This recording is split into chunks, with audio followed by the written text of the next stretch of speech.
tubahaye ikaze nanone kuri channel ya Amaherezo TV. Turabizi ko mudukunda muradukurikira muri inshuti zakadasohoka. Tubahaye ikaze. Ntibisanzwe uyu munsi nagize umugisha wo guhura na wa mugabo abantu benshi bakunda uzwi kuri Prince Robert Rwanda, umwe mu bagabo bakora ibiganiro byubaka abantu, umwe mu bagabo bakora ibiganiro bifasha abantu. Hari abantu benshi bagiye bamukurikira. Prince Robert, turagushimiye. Reka nsuhuze abantu bakunda Amaherezo TV bakagire gutya. Murakoze cyane. Yego, ndi CEO rero wa Amaherezo TV, ariko kandi sindi jyenyine, ndi kumwe n'abantu bose bankunda. Ndagira ngo nanjye mbasuhuze, ndabashuhuje. Nkuko bisanzwe dukunda gutanga izi sengesho, ndagira ngo dusatangire dusenga Imana, hanyuma twakire no mugabo tuze kugirana ibiganiro. Mushimire by'umwihariko kuba yigomye, ntabwo biba byoroshye kuza muri studio zacu kugira tukorane ibiganiro. Imana igumugisha.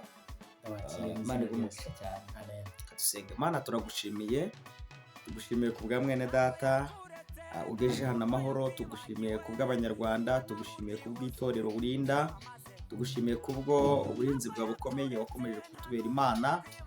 Mana, n'abagize ibibazo, abapfushije, abarwayi, abo bose uri Imana ibahumuriza. Ndavuze ngo mwami nutange ihumure mu bantu bose bafite ibibazo. Namenye amakuru ko nta kitagira iherezo rero. Uri Imana yemera ko bitugeraho byose, ariko kandi Yeremiya ari kwandika mu gitabo cy'amaganya y'ibice 331 yaravuze ngo ntabwo Imana izaho ribabaza umuntu iteka. Byumvikana neza ko ibintu byose bizagira iherezo. Birashoboka ko umuntu umunsi wa none ari kubabara, ariko hari igihe kizagera ukamugirira ibambe nk'uko imbabazi zawe nyinshi zingana. Tutangiye iki kiganiro cyo kuganiriza abantu bawe ku isi yose, arabari muri Amerika, muri Australia, Oceania na Asia, Mana, Uburayi na ahantu hose hatandukanye. Turagira ngo uze kubana natwe, kandi iki kiganiro kizagira umumaro ku bantu benshi mu izina rya Yesu. Amen. Murakoze cyane. Nkuko bisanzwe turi kumwe nanjye Theo, maze iminsi ndwaye agakorora, ariko ntabwo ari covid nanduye. Nanashimire Yesu ukomeje kuturindira mu ngo zacu. Birashoboka ko ufite umuryango wabuze uwawe, nagira nkubwire ngo komera, yangane. Ubuzima urimo buragoye birumvikana, ariko komera ube intwari muri iki gihe. Nibutse n'abantu gukomeza mukirinda iki cyorezo cya covid. Prince, Yego. mumeze muteze? Urabona ndashima Imana, ameze neza. Imana nanjye ikomeje kundinda n'umuryango. Tumeze neza, nta kibazo, nta kidasanzwe. Tushimiye Imana. Imana imaze kubana nawe. Yego. Nizere ko madamu ameze neza n'abana. Bameze neza n'abana. Turashima, turakomeye muri rusange. Oya, biragaragara n'inseko, kumwenyura, baranabyibushye.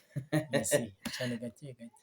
Ariko abantu bameruka ntarabyibuha, ariko urabona ko iri kugenda arakanishyiraho gake gake. Reka nyibwire ngo hejuru.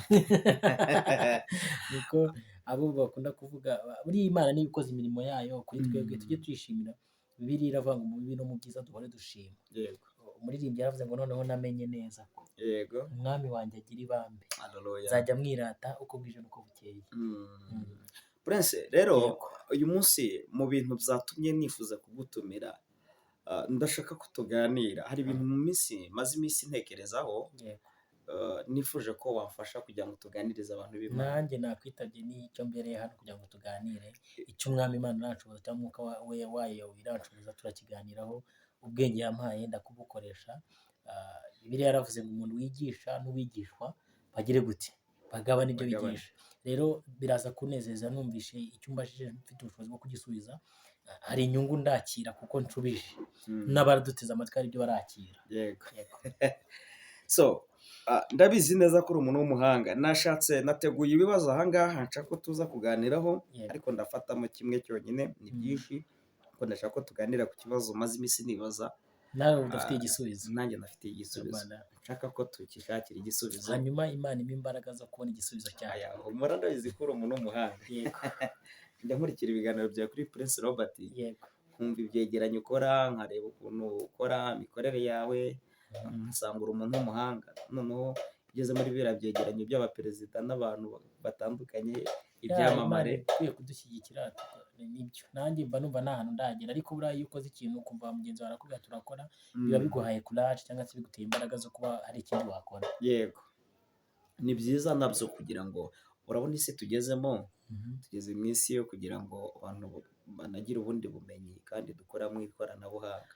Nkunda kubwira abantu abo duhura cyangwa se n'abo tubana umunsi ku munsi, isi yamaze kwisaturamo ibice bibiri. Yego, Hari igice kiri offline n'ikiri online. yego, Iyo tuvuze ngo igice kiri offline ni ubu buzima busanzwe bwo guhinga, bwo gutwara imodoka, ubu ngubu rero uri gusanga buri kuza gukururwa n'ikiri online. Watwara imodoka iraza kuba irimo computer, iraba irimo speed governor.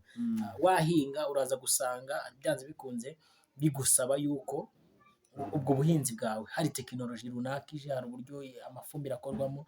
Urumva isi iri gukururana, hari igice kiri online n'ikiri offline. Ni nayo mpamvu ubona imiryango myinshi tewe nkubwire, muri iki gihe hari inshuti dufite za online n'iziri offline. Ubu iyo bwije nagiye kuri WhatsApp ngo mbone bagenzi banjye ibyo banyandikiye, njye kuri YouTube channel ndebe amakuru ari gutrendingaho, saga zabaye, mba numva isi hari uburyo ki, mba numva isi hari uburyo ki yancitse. Rero isi yamaze kubamo imigabane nk'ibiri niko navuga, igice kiri offline n'ikiri online. Kandi ugasanga abari online bari kubona ko abari offline batakaye, ariko byanze bikunze saa sita uri muri online, ku mugoroba bikagusaba kuza offline. Ntabwo online barirayo, ariko online bahahirayo. Sinzi ikintu ndi kuvuga rero ku cyuma. Byanze bikunze ibijumba biva ni online. Yego. Urakoze cyane. Ni ubwo buryo natwe rero tugomba kugendana n'isi, kandi dutegetswe kwihanganira uko isi igenda ihinduka. Yego. Dutegetswe kwihangana nyine ubuzima uko buhindutse. Cyakora hari ikintu utakora nanone. Yego. Ntabwo nimba isi iri kugenda iba mbi, ntabwo ugomba kuba mubi. Uba ugomba kugerageza ukarwana ku buryo ugomba guhindura isi kugira ngo isi guhindure. Arega abantu batwumve neza, ntabwo isi iba mbi, ahubwo imitekerereze y'abantu n'ibitekerezo by'abantu nibyo bishobora kuba bibi. Ngero bati niba ngize igitekerezo kikaba kibi kigasakara mu bantu bose bakagikurikiza, ubwo ni ukuvuga ngo isi mwayigize mbi, kandi urumva nimva ibitekerezo za Robert zabaye mbi. Nyine se ubundi ni abantu.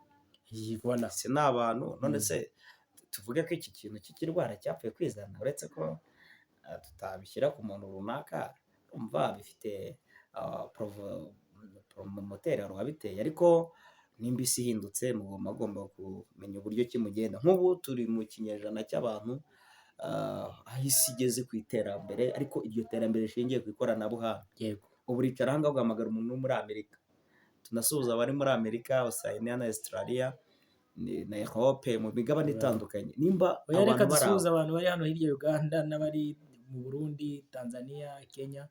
Urumva nshobora kuba ngiye Robert ntanakandagira muri Kenya, ariko abantu bari muri Kenya bakaba bazi Robert. Urumva isi iri kuba umudugudu. Yes. Bitewe n'iki n'iri koranabuhanga. So reka dutangire rero ikiganiro nshuti yanjye, ariko imbere yawe ndabona akaji, nyabuneka turaza gusomaho gake gake, nyabuneka ujye usomaho ibinyabazungu byawe dore voilà.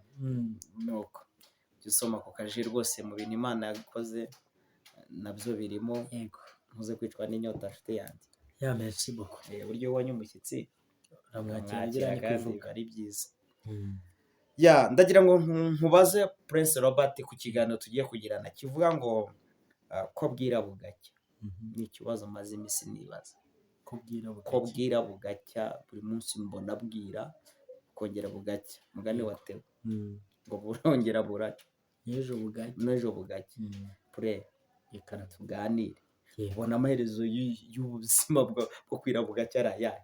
Kuko njyewe mu bihe bishize ndi mu bantu urabizi ko ndi se wowe yicano, ariko iyi cano nayise bigira iherezo bitewe nabwo n'uko umwuka yari yampishuriye, amishurira amagambo yayo y'Imana avuga ko ibintu byose biriho bizagira iherezo. Yego. Cyari munsi y'ijuru cyose kizagira iherezo. None Prince ko bwira bugacya, nawe ukabona uraryamye urabyutse, ukaza kongera ukaryama, ukongera ukabyuka, n'ejo bugacya. Ubu buzima bwa buri munsi nanamye ntekereza kwibaza ngo bizagenda gute nyuma y'ubu buzima turimo no kubwira abo bantu. reka nsubize wenda iki kibazo cyawe ni cyiza, nkeka atari wowe ikibazo ukibaza wenyine. Reka nk'umukristo nirefere kuri Bibiliya. Biraterwa nuko ndumva umwami Imana nshoboze nsubize iki kibazo kuko ushobora kuba atari wowe ukibaza wenyine. Reka nk'umukristo nirefere kuri Bibiliya. yego. Reka dusome ijambo riri mu gitabo cy'umubwiriza. Imana iguha umugisha. Nkunda kugira nanjye riyerekwa rivuga ngo uyu munsi ushobora kuba utameze neza, uyu munsi ubuzima bushobora kuba buri kukwangira, ejo bukazagenda neza. Biba bivuze ngo burije, uyu munsi umeze nabi, ejo uzaba umeze neza. Watangiye kumva iherezo. Yego. Umuntu uri mu byaha uyu munsi akabyivuruguta mu byanze bikunze, ejo bizagira iherezo. Mfite ingero z'abantu benshi bagiye basambana bakivuruguta mu byaha by'ubusambanyi, uyu munsi bagize iherezo, barakijijwe. N'utarakijijwe uyu munsi, niba wenda yarigurishaga akahagarara ku muhanda, uraza kumunyuraho ugasanga nta gifite ubushobozi bwo kujya kuri wa muhanda. Bya bindi yari arimo byagize iherezo. Dusomere ijambo ry'Imana, ni igitabo cy'umubwiriza ibice 3. Umutwe w'amagambo aravuga ngo Imana igenera ikintu cyose igihe cyacyo. Subiramo cyane twumve. Imana igenera ikintu cyose igihe cyacyo. Imana igenera ikintu cyose igihe cyacyo. Bishatse kuvuga si cyo ubwo. Reka wenda dusomeho uno murongo wa mbere tutagiye mu bintu byinshi. Handitse ngo ikintu cyose kigenerwa igihe cyacyo, n'icyagambiriwe munsi y'ijuru cyose gifite umwanya wacyo. Kasomeho kabiri gatoya. Hariho igihe cyo kuvuka n'igihe cyo gupfa, igihe cyo gutera n'igihe cyo kurandura ibikuri, igihe cyo kwica n'igihe cyo gukiza, igihe cyo gusenya n'igihe cyo kugira gute kubaka. Ukomeje aya magambo, hagenda habaho igihe kigira itangiriro kikagira n'iherezo ryacyo. Wibajije ikibazo n'abandi bantu bakunda kwibaza, ko uyu munsi bwakeye ejo bukongera bugacya, iherezo ryayo ni irihe? Bibiliya itubwiye neza, iratubwiye ngo buri kintu cyose. Bivuze iki? Bivuze ngo izi ntebe twicayemo nabyo ni ikintu. Iki kirahure cya ji mfite kiruzuye, kizamure turebe. dore ngiki. Iki ngiki ni ikintu. Gifate gutya kugira ngo turebe. Kiranuzuye. Wasomye hari? Ariko reka nsomeho mwereke. Wari wagisomyeho. Komeza turebe. Abantu munkurikiye murabona ko aho cyari kiri atariho kikiri. Bivuze iki cyangwa bisobanuye iki? Uyu munsi cyari cyuzuye gisendereye, mu kanya kiraza kugira iherezo ryacyo. Bivuze ngo uri bukimare. Ndakimara byanze bikunze, ntabwo nagenda nyisize njyaho ari ubugwari. Ariko buriya ikintu cyo mu isi cyose gikwiye kutwigisha cyangwa tukakigiraho. Ikintu cyose kigira iki? Iherezo. Kigira iherezo. Imana iguha umugisha. Wowe wagize iyerekwa, bivuze iki?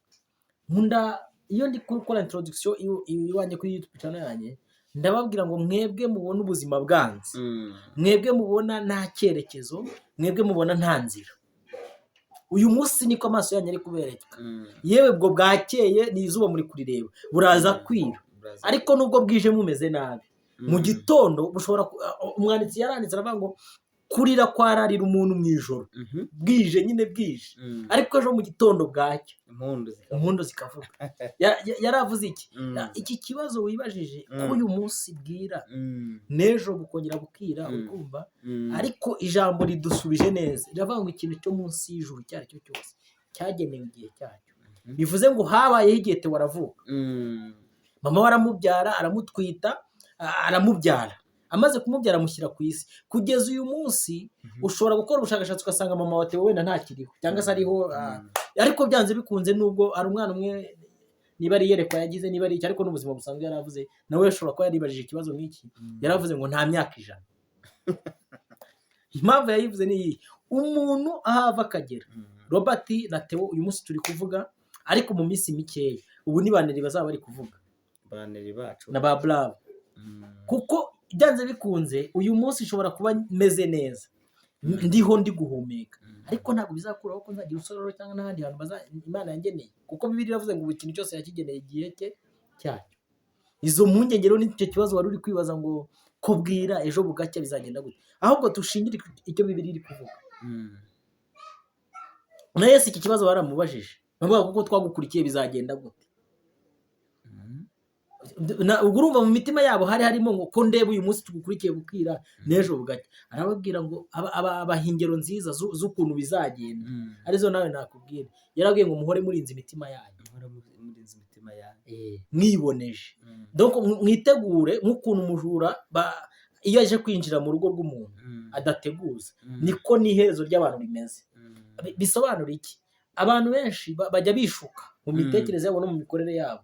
Umuntu akishuka akavuga ati mbongewe Robert ndakomeye meze neza, nta kidasanzwe ku buzima bwanjye, ari ugwiza mu byaha akagwiza mu byaha, ariko wibuke yuko uyu munsi niba uri gukora ibyaha, twabonye Bibiliya ivuze ngo habaho igihe cyo kubiba, hakabaho n'igihe cyo gusarura. Bivuze ngo uyu munsi ibyo bintu byose uri kwigaraguramo, ejo hazaba ikindi gihe cyiza gisimbura cya gihe. Kambaho urugero rwa hafi, buri ukuntu ubu ureba uyu munsi turi mu mago, uyu munsi twambaye udupfukamunwa, ubu ni igihe Imana ni igihe cyo kwambara agapfukamunwa. Umuhanga umwe yaravuze ngo igihe nicyo kintu kigira iherezo ry'ibintu byose. Sinzi niba uri kunyumva. Donc igihe nicyo kitugenera uko tubaho. Voilà, ni nacyo kigena iherezo ry'ikintu cyo mu isi cyose. Kuko igihe gishobora guterura Robert uyu munsi, yicaye hano uyu munsi, kikaba gifite ahantu kizamutereka ejo. Sinzi noneho niba batagiye kunyumva. Igihe kiragufata ahantu wicaye, idoko isaha urimo, kuko igihe cyo nicyo kintu kimenya kwituruna, kikamenya ngo uyu munsi Theo yarari mu byago, uyu munsi Theo yarari mu buzima bubi, noneho cyo kikaguterura kikagenda kikavuga ngo ngenza ahantu hari ubuzima bwiza, kikavuga ngo uba wicaye hano, kikakwicarika mu gihe, donc kiba kikuvanye mu gihe kikakujyana kikaguhereza ikindi gihe kiziranye naho. Mu mvugo yumvikana tubwira abantu badukurikiye ko igihe kigufata mu gihe cyawe kikakubika mu gihe kikurindirije ikindi gihe. Yes. Ni nacyo gisobanuro cy'uko buriya abantu bashobora kukwibeshyira mu gihe, kuko bakurebera mu gihe, kandi igihe cyo kiba kikubitse mu gihe kizagutereka mu kindi gihe. Rero kumva ko ikintu cyose kigira iherezo, Imana iguha umugisha. Hanyuma kwibaza iki kibazo, ubona amaherezo ari ayahe? Ko bwira bugacya tugakora muvoma twongera tukaryama, ibi bihe bizarangira ryari? Na plutôt souvent ngo bizarangira ryari? Amaherezo yabyo ni ayahe? Iki ni ikibazo umuntu wese uri muri ubu buzima yibaza. Ese ko uyu munsi nyine ko ndi kurya bingoye, amaherezo y'ibi bintu bizarangira ryari? Hari undi noneho wicara akavuga ati mbo njyewe nagezeyo antuka, urabizi ukuntu baba bavuga vraiment justement you see I just have to more money, I don't have any more problem for life. Ariko uyu munsi nubwo ubona ko na ibintu byose biri amen, iri fo gutekereza ejo bizagenda gute, ejo bizagenda gute. Rero muri end of time habamo ibintu bibiri, habamo iherezo ryo gupfa, habamo iherezo ryo gupfa, the second one nukumva habamo igisubizo cy'iki dusomye, ko igihe cyose kigira igihe cyacyo, kigira n'igihe cyagenewe. Ngewe naguha urugero rwiza, nari mfite muzehe sogokuru wanjye ari umukire. Yari umukire sokuru? Ari umukire, wa mucuruzi abantu batuye mu gace k'amajyaruguru Ibyumba baramuzi, bamwitaga Bitarako kubera amafaranga. Ariko kugeza izi saha ubu ni wa musaza ushobora gusaba n'urwagwa rw'ijana, kuko igihe cye cyamuteruye mu kindi gihe. Rero iki kibazo bibaza ngo ko bwira bugacya burira nyine, kandi buri munsi ufite icyo wagenewe ku buzima bwa muntu. Abantu benshi baba bavanga imperuka, ngo imperuka, ngo hazabaho imperuka. Icyo ni ikindi kiganiro twatekereza cya cyigisho kindi, ariko imperuka nayo iri mu buzima, donc mu maherezo y'ubuzima. Yes. Ariko igihe kintu numvisemo gikomeye nuko nimba bwije bugacya bizagira iherezo, hazabaho end. Mwibutse Theo n'abantu badukurikiranye bose bamenye ko uyu munsi kwa Robert buri munsi ubundi minsi yose ni imwe, igirwa n'amasaha 24, hakabamo ayo kuruhuka ariko uyu munsi niba mpuye na Theo tugahurira hano uyu munsi, ejo siko tuzahurira. Donc ibibera mu munsi biratandukanye, nubwo iminsi igizwe n'amasaha amwe n'imibare imwe, bivuga ngo saa 5 ihora ari saa 5, nta kibazo cyawe kiri. Wavuga ngo saa 5 y'ejo ko n'ejo bizongera bikaba saa 5, ariko ejo saa 5 tuzaba twicaye hano. mu minsi yashize mwumve imbaraga z'igihe cyangwa n'iherezo ry'igihe. Dufite ingero mu minsi yashize abantu bari batuye bari i Goma no ku Gisenyi, nubwo amasaha yari 5:00, nubwo iminsi yari ku wa mbere, bagize gutya babyutse basanga bibi ngombwa ko bikorera iki akarago, ikirunga cyarutse. Bivuze ngo umunsi wo wari ku wa 5 nk'ibisanzwe.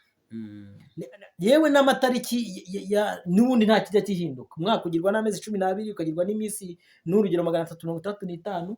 Mu minsi nta kintu gihinduka. Isaha niba bavuze 5:00 aba ari 5:00, ariko muri iryo zingiro niho hazingiyemo iki kibazo wibajije. Prince ni birebire ariko umuntu udukurikiye kuri Bigirezo TV ngira ngo urabyumva ko mwene data hari uburyo bisobanuyemo, kandi birumvikana ibintu byose biriho icyo birivuga. Twe twirefera cyane kuri Bibiliya, tuzana ubwenge bwacu, turazana ubwenge Imana yaduhaye, ariko buri muri Bibiliya cyane. Bibiliya ivuze ngo ikintu cyose kiri munsi y'ijuru cyagenewe igihe cyacyo. Icyo kibazo rero ndumva Sete ubundi urashubijwe. Ndumva nashubijwe. Abantu badukurikiranye batwandikira hasi muri komanteri batubwire niba nabo basubijwe. Oya bagomba gusubizwa kubera ko Bibiliya nibivuga ikintu cyose cyagenewe igihe cyacyo. Nuvuga ngo hariho amanywa hakabaho nijoro, nabyo bizagera igihe bigira iherezo birangire. Ubwo bizarangira nyine tutakiri muri iyi si. Ndumva ari umwanzuro. Tugiye mu isi y'umwuka, dusoza mu isi y'umwuka, iherezo ry'abantu rimwe na rimwe riba rizingiye mu mwuka. Yego, ni nayo mpamvu abantu baba mu isi y'umwuka rimwe na rimwe bamenya ibintu by'ahazaza. Ubuteo akaba yicayeho azi ejo hazaza. Noneho wanabibwira umuntu uri mu isi y'ubu buzima busanzwe uzi ejo hazaza ntabwo yabyumva, kuko isabamo itandukanye n'iyo ubamo. Kandi ni wanamusobanurira ngo umubwire ngo ngiye ngo mu isi y'umwuka, kangwe nk'urugero rwa hafi. Ubu iyo uri mu isi y'umwuka igushyikiriza ejo hazaza, kuko kananga akagero gato kugira ngo ubyumve neza. Imana yigeze kwicara yo kubera ko iba mu isi y'umwuka, ifata Yobu imuvaniye muri preza. Sinzi niba uri kunyumva neza, ndumva ibitekerezo bitangiye kongera kugaruka byinshi, ariko turi kugana ku musozo. Ubundi wambajije ngo ko bwira bugacya. Ubundi ubuzima bwubatse kuri time table cyangwa se ku gihe za ahantu hatatu. Hari ahahise, hari uyu munsi n'ejo hazaza. Rero Imana ubwayo mu mipango yayo cyangwa se kuko ariyo ivuga ngo buri kintu cyose kigenda igihe cyacyo, ibizi ahazaza ha Robert nk'uko izi uyu munsi hanjye. Doko ngewe nayo tunaziranye ahashize. Sinzi niba uri kunyumva. Rero Imana niyo ifata umuntu ikamurebera muri jomeri y'uyu munsi, ikanamurebera n'ejo hazaza. Igeze gufata Yobu yita imujomera, ireba uyu munsi ibona bafitanye gahunda yo kutamwihakana, inakurura no muri fitiri isanga Yobu aracyari Yobu. Ubundi yitiza kubwira Satani ngo witegereje umugaragu wanjye ko ari ntawe uhwanye nawe mwisi. Nuko wamubonye. Satani noneho ni nayo mpamvu akora ikosa n'abandi bantu. Buriya abantu baturebera uyu munsi bakatujomera muri uyu munsi. Impamvu Theo ameze gutya nuko yagize gutya, no. Uyu munsi Theo nubwo ari Theo, no muri fitira azaba ari Theo. Yesu ashimwe. Rero njye ikintu numva nakubwira ko uyu munsi ubuzima niyo bwacya, amanywa akabaho, ibintu byose bigenda bisimburanwa, ariko iherezo rya muntu rizinze mu bumana. Ari nayo mpamvu natanga conclusion iradusoza, nkagira abantu inama badukurikiye. Yego, nicyo ngiye kukubwira ati niyo nama wagira abantu. Ubuzima urimo, ubuzima wowe urimo, uyu munsi wicara uvuga ngo iherezo ryabwo, the end y'ubu buzima ni ubuhe? Ko nigize umujura ruharwa, nkaba niba abambonye bose bakaba batura n'umujura ruharwa. What is the end? Nyuma bivuze ko nyuma y'ubu buzima turimo none, mu magambo make twanzura hari ubundi buzima. Byanze bikunze dufite ahantu rega twavuye, dufite n'ahantu turi kujya. Nkuko wibonye ku isi utazi uburyo uhageze, ukazanava no kuvaho naho umuntu ava mu macenga. Ariko njye ntigeze kuryama rimwe, madama afumbaze avuga ati umugabo wanjye arahari nta kibazo gihari. Mitamaguruka bitajya kwivuko, ndagenda Nyabugogo ndatega ndakatisha kandi ndyamye mu rugo. Uko tugenda tukaba mu buzima bundi, kandi abari kumwe natwe babona turi guhumeka. Ubu nk'urugero rwa hafi dushobora kuba turi kuganira nka hano, already nagiye, ukajya umbona ko ndi kumwe nawe ndi gukora amajeste, ariko ndi mu rugo ndi guteka, ndi mu rugo ndi gutongana. Rero ako ni agasimbole katwereka ko uyu munsi turiho, turi gukora muvoma z'ubuzima busanzwe ariko urumva none ejo ariko ntituzabaho ntiwamenya ko uzabaho. ariko dufite ukundi kuntu tuzabaho. Reka tusoze kuri Yego. Amaherezo TV dushimire umutumirwa wacu tuvuge Yes. ngo Imana ibahe umugisha mu bantu mudukurikiye, Yego. nabasezeranye ko tutazajya dutinda wanyemerera tukazongera tukagutumira ndaje rwose nta tugasubukura kibazo. iki cyigisho. Numvise ndyohewe. Dusaba abantu gukora subscribe, mukore share, ndetse nimunabishobora mujye muduhamagara, commentaire nazo zirakenewe kugira ngo mutugire inama, mutwungure ibitekerezo, aho mubona dukora neza mudushime, aho mubona tutabagezaho ibintu byiza nabyo mutubwire tubimukosore. Honest rero ndabakunda. Prince, umuntu ushobora kugushaka ngo muganire yakubona gute? Ubundi muracyumva ngo Prince Robert ashyiraho inyuguti ya R na D na A akaba ageze kuri YouTube channel, naho ngaho agahita akandaho akaturemera. Hariho nimero zanjye za telefone akakuremera. ni ukuturemera. Buriya nabwo naje gusanga abantu buriya hari ukuntu tutabwiza abantu kuri, ugasanga batwimye ibyo bagakwiye kuba baduha. Yego rata. Niba wakoze televiziyo yitwa Amaherezo TV, you have a dream. Ibi bintu turi kuganira bifite ikintu byamarira sosiyete. Yego. Niba umuntu yari ari mu busambanyi tukaba tumukiwe twavuga ati ibyo bintu urimo wibuke ko bizagira iherezo, ese final yawe ni iyihe? Akabivamo. Urumva bigiriye umumaro ngewe ubwanjye ubivuza, bigira umumaro igihugu. Rero ni muri rusange nibyo nkunda kubwira abantu, ukanda subscribe ntabwo byakubuza ko mega zawe ziragenda. Utayikanze ziraza gushiraho kuko umuzungu ari ukuntu aba yarabitekinitse, gukanda utayikanda n'ubundi ziragenda. Rero umuntu ukurikiye ikiganiro byaba na byiza umaze kubona ko batari ibi bintu abantu baganiriye, n'akana kawe namuhereza nawe akagira gute akabyumva. Mudushyigikire rero. Murakaze. Babwire nimero de telefone kugira ngo kuguhamagara ni byiza. Umuntu wakwifuza kumamagara ni 078 7 4 3 6 turabakunda. Reka mvuge ngo ciao. Reka tubashimire bakunzi ba Amaherezo TV. Twashimiye ko mudutega amatwi muri benshi kandi munezezwa cyane n'ibyo dukora. Imana ikomeze ibahe ubugingo, impagarike n'ubugingo, barindire mu ngo zanyu, ndetse tunasaba Imana idusohore muri aya mago yacu turimo. Dusaba Imana ikureho iki cyorezo, igire ibyikora kugira ngo nanone tube mu buzima buzira umuze. Turabashimiye rero nk'uko bisanzwe twari kumwe na Honest, turabakunda. Imana ibahe umugisha, mugire amahoro. Amen. Amen.